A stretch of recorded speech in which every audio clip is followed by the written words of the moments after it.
5ই August ছাত্র জনতার আন্দোলনে আওয়ামী লীগ সরকারের পতনের 1 বছর পূর্তি উপলক্ষে সাভারে আনন্দ র্যালি করেছেন বিএনপির নেতাকর্মীরা। দুপুরে ঢাকা আরিচা মহাসড়কের সাভারের থানা বাসস্ট্যান্ড থেকে একটি আনন্দ র্যালি বের করেন সাভার পৌর উপজেলা ও আশুলিয়া থানা বিএনপির নেতাকর্মীরা। আনন্দ র্যালিটি ঢাকা আরিচা মহাসড়ক প্রদক্ষিণ করে সাভার বাজার বাসস্ট্যান্ড গিয়ে শেষ হয়।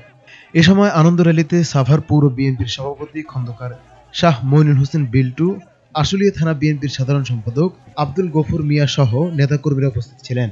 অপরদিকে 5ই আগস্ট আওয়ামী লীগের পতনের বিজয় র্যালি ও আলোচনা সভা করেছেন ঢাকা জেলা উত্তর খেলাফত মজলিস। সাভার মডেল মসজিদের সামনে থেকে খেলাফত মজলিসের নেতাকর্মীরা একটি আনন্দ র্যালি বের করেন।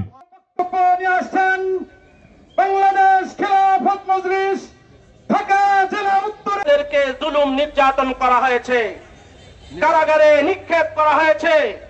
বিল্লাহি জামিআন ওয়া লা তাফাররাকু। বাংলাদেশ এসেছে আর বারবার উলামায়ে কেরামের রক্তে এই বাংলার জমিনে আর কখনো ফ্যাসিবাদ না। আমি আমার বক্তব্য শেষ করছি। বাংলাদেশ খেলাফত বক্তব্য নিয়ে আসছেন বাংলাদেশ খেলাফত মজলিস ঢাকা জেলা উত্তরকে জুলুম নির্যাতন করা হয়েছে, কারাগারে নিক্ষেপ করা হয়েছে। বিল্লাহি জামিআন ওয়া লা তাফাররাকু। বাংলাদেশ এসেছে আর বারবার উলামায়ে কেরামের রক্তে এই বাংলার জমিনে আর কখনো ফ্যাসিবাদ না। আমি আমার বক্তব্য শেষ করছি।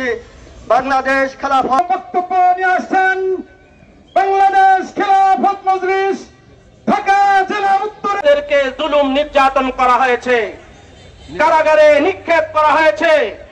বিল্লাহি জামিআন ওয়া লা তাফাররাকু।